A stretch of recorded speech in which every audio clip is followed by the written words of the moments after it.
Hey guys, this is Bharat and welcome to Bharat's Kitchen with Dhaba style paneer. Now, I've already told you what Dhaba style actually is in my chicken curry recipe, but for my vegetarian viewers, Dhaba style is basically no use of mixer grinders or refrigerators, as electricity wasn't that easily available earlier. People used more whole spices, cooked the curry very well so that it doesn't go bad even when kept out, and there was no use of purees and to break down the sugars in the onion. More acidic stuff like curd was added. For more details, you can definitely look into my tomato puree recipe and my brown onions recipe.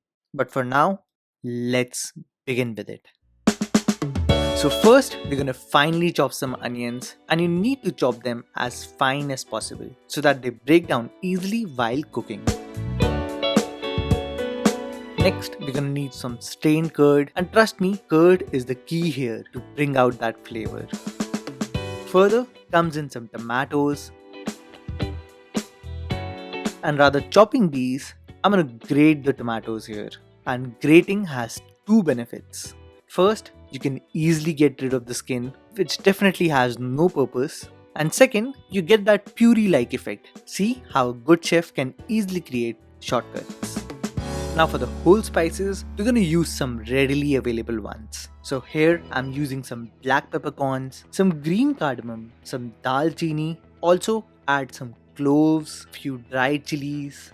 You can use green chili here as well, one bay leaf and a black cardamom. That's it. And in case of ground spices, I'm using some coriander powder, some roasted cumin or jeera powder, and as I want that reddish tone for my curry, I'm using some Kashmiri red chili powder. Also add some spicy red chili powder, and finally my secret ingredient, which is some roasted gram flour. If you're wondering why gram flour, well, you see, in pastas or a roux, maida is added for thickness. In Chinese dishes, potato starch or cornstarch is added. The same way we Indians add gram flour. Anyways, moving on with the recipe.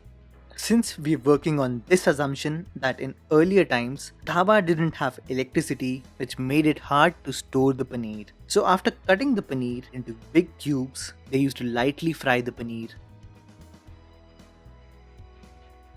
and then store it in some salted water. Now this extends the life of the paneer, and yes, you can completely skip this step and use the paneer cubes as it is in the gravy, as definitely the times have changed.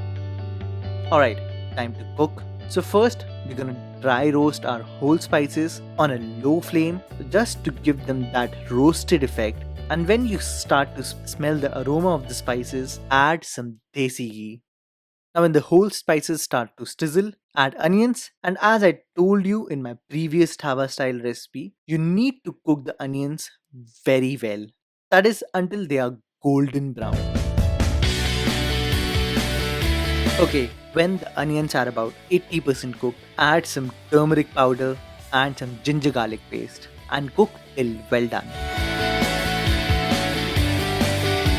So remember, these caramelized onions will provide that sugary note. So at this point, add the strained yogurt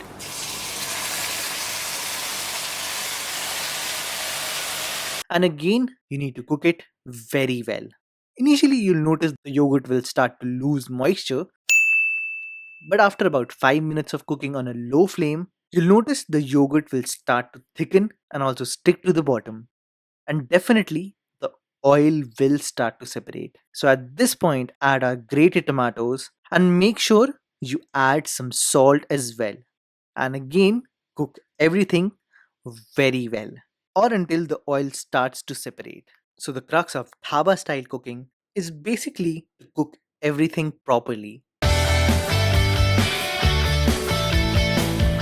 Now after 5 minutes of cooking, you will notice that the onions would have broken down and the tomatoes would have merged with the yogurt. So add our ground spice mix here and cook for about a minute or so. Finally, add some water, make sure it comes to a boil and then add the paneer cubes. Now cover it with a lid or in my case a plate and let it cook for about 5 to 7 minutes on a very low flame. And then you'll get this. But wait, the recipe isn't over yet. You need to finish the curry off with a sprinkle of garam masala, some kasuri methi, and definitely some butter to provide that smoothness.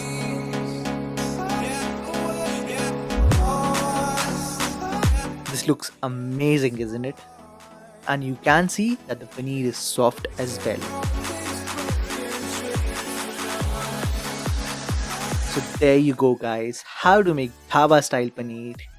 As always, you'll find all the list of ingredients and their measurements on my website. And if you like this video, do give it a thumbs up, it helps me out a lot.